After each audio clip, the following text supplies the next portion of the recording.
Salut tout le monde et bienvenue dans Un petit coup dans le rétro. Aujourd'hui, nous allons nous intéresser à un réalisateur né en 1963 comme Michel Gondry, mais dans un tout autre style. Nous allons nous intéresser à Gaspard Noé, un réalisateur qui vient juste de sortir son 4e film, Love.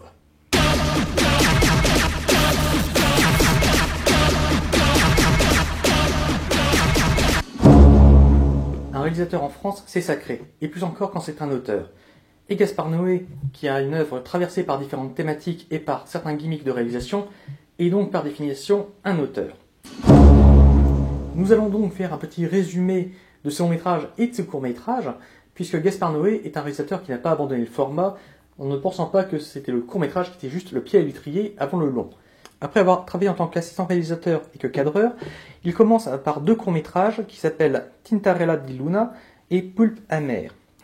Après ces 2 galops d'essai, il travaille sur Carnet, son premier moyen-métrage en 1991, où il va rencontrer Philippe Naon et qui va lui servir de base pour son premier long-métrage, Seul contre tous.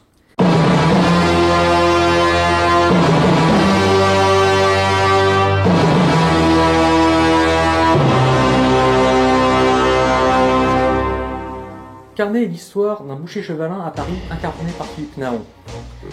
Après avoir mis sa compagne en cloque, il se retrouve confiné avec le bébé parce que sa femme part. Confiné dans son appartement avec un enfant attardé mental, il se retrouve de plus en plus attiré par sa fille au fur et à mesure que celle-ci grandit et devient femme. Un jour, la jeune fille, toujours muette, se fait aborder par un ouvrier alors qu'elle commence à avoir ses premières règles. Dès lors, le boucher pense qu'elle a été violée et il va punir le criminel présumé d'un coup de couteau. Mais celui-ci était innocent et il se retrouve en prison. Peu après, en 1999, il a réussi à regrouper tous les financements dont il avait besoin sur 5 ans pour réaliser Seul contre tous, son premier long métrage. On retrouve le boucher de Carnes qui est sorti de prison. Il a refait sa vie avec une patronne de bar et il attend un enfant. Mais encore une fois, il se sent emmuré dans cette situation qui lui déplaît. Il décide donc de se libérer et pour cela, il frappe au ventre la femme enceinte. Il se met en quête de sa fille, qu'il le cherche par tous les moyens, mais il ne fait que s'enfermer un peu plus dans sa haine. Une fois qu'il a retrouvé sa fille, il va se claquemurer dans un appartement avec elle et ils vont ensemble commettre l'inceste. Après avoir réalisé Carnes, Gaspard Noé travaille entre autres pour Canal+. En particulier, il fait le court-métrage Sodomite dans une campagne de prévention contre le sida. Cette initiative du gouvernement faisait regrouper plusieurs réalisateurs du cinéma traditionnel pour faire quelques sketchs pornographiques pour promouvoir le préservatif. Et Gaspard Noé, lui, a récupéré la partie sodomie. Ce court-métrage raconte l'histoire de Sodoma, jouée par Coraline Tritty, qui se fait prendre en levrette par la bête rectale. Les 2 amants se retrouvent barricadés par le roi, joué par Arnaud Solo, et sa cour, dont Philippe Naon, qui joue ici un petit branleur.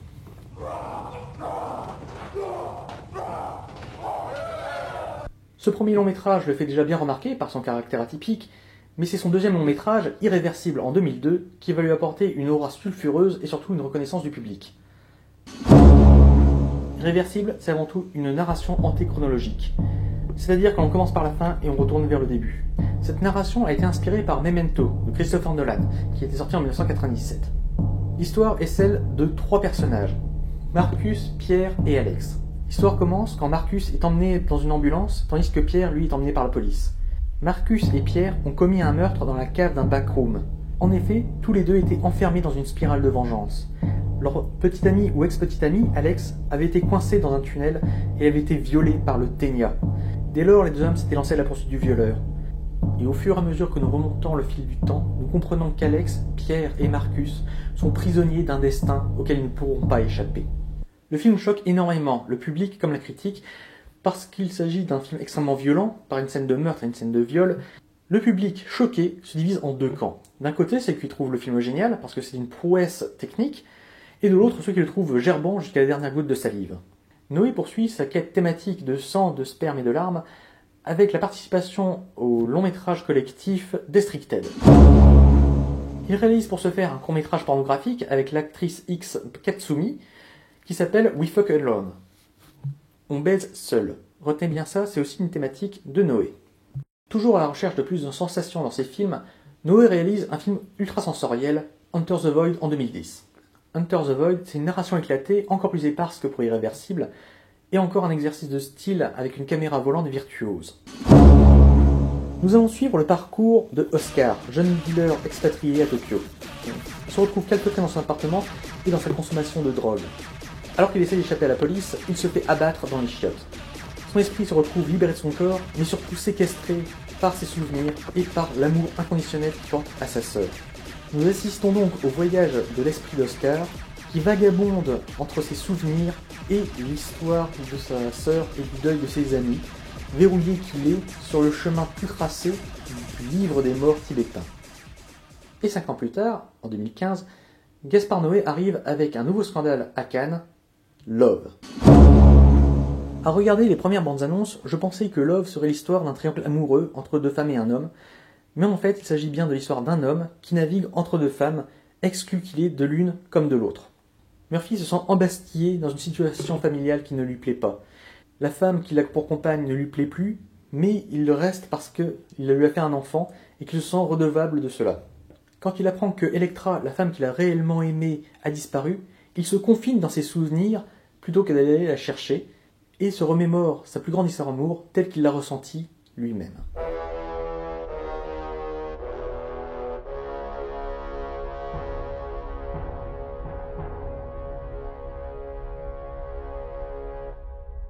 Avec le champ lexical que j'ai utilisé, vous devez vous en douter, le grand kiff de Gaspard Noé, c'est de créer des personnages qui sont emprisonnés.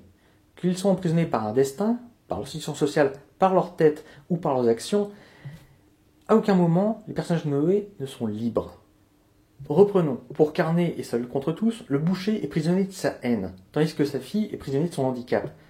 Dans Irréversible, Pierre et Marcus sont prisonniers de leur désir de vengeance, Alex est prisonnière du tunnel où elle se fait violer, et tous les 3 sont en fait prisonniers du destin sous la forme justement de cette narration antéchronologique qui fait que si nous arrivons du plus sordide au plus sublime, le dernier plan étant celui d'Alex qui se retrouve enceinte et heureuse, et bien en fait nous savons que Alex ne vivra jamais ce bonheur puisqu'elle va donc souffrir et nous connaissons déjà son destin. Dans Enter the Void, c'est encore plus flagrant. Oscar est prisonnier de son appartement, duquel il ne bouge pas parce qu'il ne fait pas grand-chose, et aussi de la drogue, dans laquelle il se confine pour ne pas avoir à affronter la réalité. Lorsqu'il meurt, il est esprit, et donc n'est plus dans ce monde-ci, mais il n'est pas non plus dans l'au-delà. Il se retrouve coincé dans un entre-deux. Et surtout, il ne peut rien faire dans ce monde-ci, et ne peut pas atteindre encore l'autre avant la fin du film, ce qui fait qu'il est obligé d'être spectateur de tout ce qui se passe autour de lui, autour de ce qu'il a vécu. Pour Love, je vais devoir spoiler, mais le film commence par la fin, il se termine par la fin, et dans tous les cas, nous nous retrouvons dans un appartement qui borde totalement l'esprit au niveau du présent du personnage principal de Murphy, mais en même temps, on se retrouve coincé dans sa caboche, où il va se mettre à se remémorer son histoire d'amour pendant 2 ans avec Electra, amour qui était un enfermement pour lui, puisqu'il n'a pas réussi à en sortir, il n'a pas réussi à sortir de ses préjugés, il n'a pas réussi à sortir non plus de son obsession égocentrique. Et à la fin, il va même jusqu'à ne plus chercher la femme qu'il aime, mais à se contenter du souvenir. Autrement dit, ce type-là s'enferme dans lui-même, définitivement. Là-dessus, je vais faire déjà ma critique de Love. Le slogan du film disait « Toute aventure amoureuse commence par une orgie de sexe ». Et bien le problème, c'est que ce n'est pas le début d'une aventure amoureuse, ce n'est même pas une aventure amoureuse, c'est bel et bien le trip égocentrique d'un personnage qui est attiré, certes, par une femme, et qui la désire, mais qui est complètement coincé sur lui-même.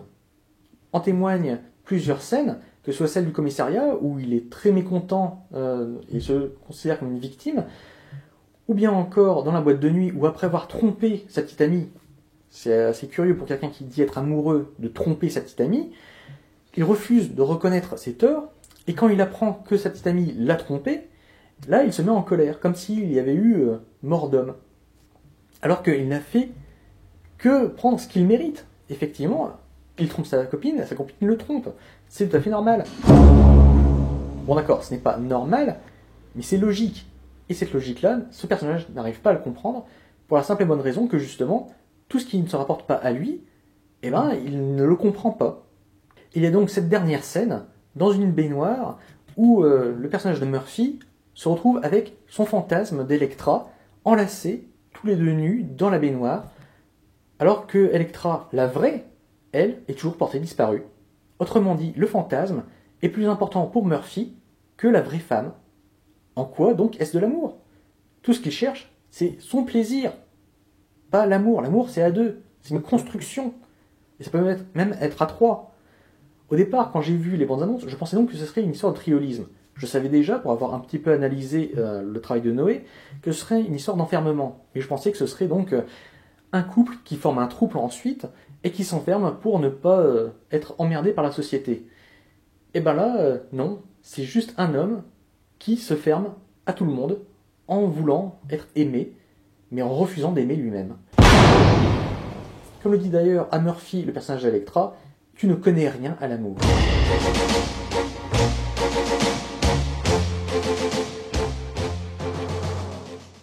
Et même dans sa réalisation, Gaspard Noé continue d'enfermer ses personnages. Au niveau physique, cela se voit. Vous pouvez voir tous les personnages qui sont enfermés dans des pièces ou dans des murs et qui ne peuvent pas en sortir, comme s'ils étaient dans des cages. Eh bien, c'est exactement ça. C'est tout à fait ça. Ce sont des êtres enfermés qui ne seront jamais libres. Et ils ne seront même pas libres dans leur vie amoureuse, puisque tout élément qui est stable au niveau de la famille, pour Noé, c'est un moment de tension, c'est un moment de chaos. Toutes les familles ne peuvent pas être heureuses, toutes les familles sont en totale décrépitude. Mais cette vision du monde, quelle est-elle exactement? Qu'est-ce qui pousse Noé? Quelle est son idéologie derrière tout ça? Eh bien, faites un tour sur son site web et vous remarquerez que le titre c'est « Le temps détruit tout ». Nous sommes face à un nihilisme individualiste et morbide, ce qui explique beaucoup de choses quant à cette thématique. C'est un réalisateur qui voudrait travailler sur l'essence de la vie, selon lui, à savoir le sang, le sperme et les larmes, mais qui, en fait, travaille surtout sur l'essence de la mort. Le personnage de Noé tourne autour de la mort, finalement, et plus qu'autour de la vie. Après tout, le boucher est un assassin, Marcus et Pierre sont dans une spirale de vengeance, après un viol, Oscar a été tué, tout est dit, et dans Love, eh bien, Murphy est dans son fantasme plutôt que dans la réalité. Il fuit la vie pour se réfugier dans son rêve. Alors maintenant, il ne faut pas penser que je n'aime pas Gaspard Noé. C'est un réalisateur qui est intéressant au niveau de sa réalisation. Même si dans les commentaires des DVD, on entend plus du là-dessus, je ne sais pas trop quoi dire, il a en fait une véritable patte de réalisation. Voyons déjà ses gimmicks. Parmi les gimmicks de réalisation de Noé, on peut citer déjà son utilisation des transitions. Souvent, il utilise des cuts noirs, tels que vous les voyez dans cette vidéo, afin de cacher justement les passages d'un plan à un autre. Ou parfois, mais il le fait beaucoup moins depuis Seul contre tous, il fait des accélérés pour passer d'un plan à un autre avec un petit son brutal et sourd. Les sons brutaux et sourds, c'est aussi quelque chose qui fait la patte de Noé. Il apprécie énormément les sons graves et il nous en fait des caisses avec les musiques qu'il utilise.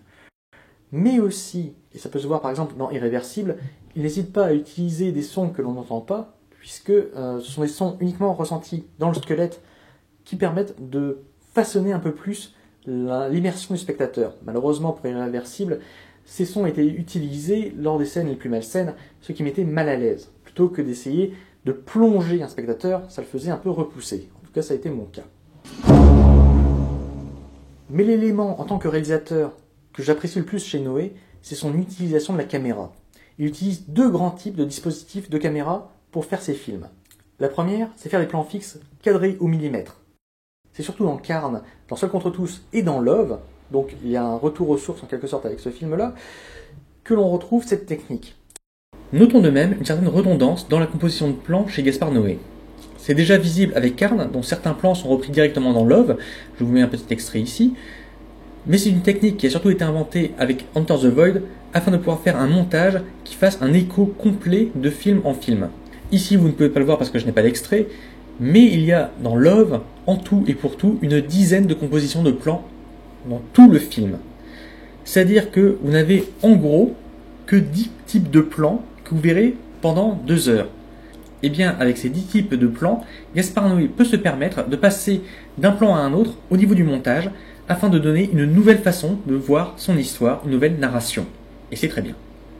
Pour Enter the Void ou pour Irréversible, on a ce qu'on appelle une caméra volante virtuose. Gaspard Noé ne dédaigne pas saisir la caméra lui-même et ainsi offrir au spectateur une sortie de ses repères spatiaux.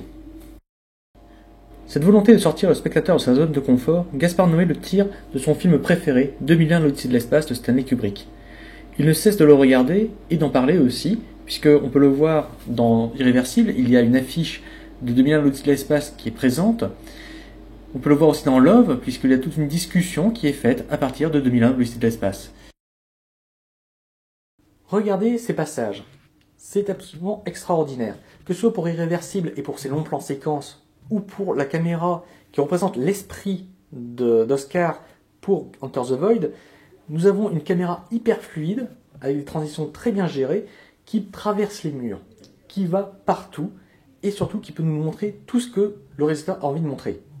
Oui, y compris des bits. Ah, des bits. Parce que c'est aussi ça la patte Noé, c'est le scandale, l'aspect sulfureux qui l'accompagne. En effet, depuis même son premier film, un parfum de scandale suit Gaspard Noé, alors que pourtant qu'il se défend d'essayer de vouloir provoquer les gens. Il veut montrer de la vie, il veut montrer de l'amour, il veut montrer des sentiments, mais il montre des choses qui dérangent. Alors il existe plusieurs manières de déranger. On peut déranger de manière à briser des tabous, et on peut déranger en montrant quelque chose que les gens n'ont pas envie de voir. Et c'est bien là le problème de Gaspard, puisque effectivement il montre des choses qu'il estime nécessaires de montrer, mais que le spectateur lui-même ne sent pas nécessaire. Pour raconter une histoire, ce qu'il faut, c'est avant tout lui donner de la signification. Ce n'est pas le fait de montrer une bite qui nous fait comprendre qu'il y a une bite. On peut très bien, par un hors-champ, le faire comprendre. Ce qui différencie par exemple le torture porn d'un simple cinéma d'horreur, ou le cinéma gore en général, du cinéma d'horreur ou de frayeur. De même, le cinéma amoureux, le cinéma comédie romantique, est différent du cinéma pornographique parce que justement, ce qui est montré, ce n'est pas une pénétration explicite, mais bel et bien le fait qu'il y a des personnes qui font l'amour. Ça peut être fait par un hors-champ, ça peut être fait par un gros plan sur les visages pour ne pas montrer les corps, mais ça donne la même signification. Or, Noé veut tout montrer, mais il ne comprend pas que justement, les gens ne veulent pas tout voir. Ils veulent voir quelque chose, ce qui est très différent. C'est ainsi que pour Irréversible, le fait de voir un meurtre extrêmement réaliste et violent, c'était déjà très costaud, mais suivi ensuite d'un viol de 9 minutes, c'était trop pour les spectateurs, qui ne pouvaient pas supporter de voir une femme violentée ainsi, parce qu'ils ne pouvaient pas s'identifier à la femme qui se faisait agresser, ça leur faisait mal, ils ne pouvaient pas non plus s'identifier au violeur, qui est un véritable salaud par définition, et il ne pouvait pas non plus s'identifier au lâche qui n'a pas intervenu lorsqu'il a vu ce qui se passait dans le tunnel. Donc le spectateur, ne pouvant rien faire, se sentait mal à l'aise et ne pouvait pas apprécier le film pour ce qu'il était, à savoir un exercice de style. Et je voudrais profiter pour cela pour donner une dernière partie sur le petit scandale qui est arrivé avec Love, à savoir la question, est-ce qu'il serait interdit au moins de 18 ans? Est-ce qu'il serait interdit au moins de 16 ans? Est-ce qu'il serait classé X? Là-dessus, je vais m'appuyer sur l'avis d'Ovidie, la réalisatrice de film X, qui, elle, trouve que la classification X est obsolète, puisque les cinémas ne peuvent pas diffuser de films interdits moins de 18 ans, même si Nymphomaniac 2 l'a fait, et il faut bien remarquer que Love, en montrant des bits et des éjaculations en gros plan, est extrêmement graphique. Ensuite, est-ce qu'on veut voir ça? Là, c'est aux individus de décider. Mais on se retrouve ainsi avec un film Love, qui est très explicite, très graphique, et un film qui l'était beaucoup moins, qui a été pourtant classé X, au-delà de la simple classification moins de 18, à savoir Histoire de sexe de Ovidie. Je vous conseille d'aller vous renseigner sur cette question-là, parce que c'est une question qui, à mon avis, est très importante au niveau de la censure et de la façon de voir le monde et le cinéma aujourd'hui, à travers sa classification. Gaspard Noé est un réalisateur qui, malheureusement, ne se renouvelle pas beaucoup, qui nous donne de très bons exercices de style, mais il faut bien l'avouer, il ne donne pas beaucoup à voir en montrant beaucoup. Alors là-dessus, c'est un avis personnel, parce que les amis avec qui j'ai été voir l'avant-première de Love, eux, avaient beaucoup apprécié ce film. Ils avaient trouvé de l'émotion, ils avaient trouvé du sentiment, là où moi, je n'avais vu que quelques pulsions animales, quelques graphismes gratuits, et surtout, pas d'amour, juste de l'égocentrisme. Mais vous, peut-être, pourrez-vous voir autre chose. C'est ce que je vous souhaite quand on se reverra au cinéma.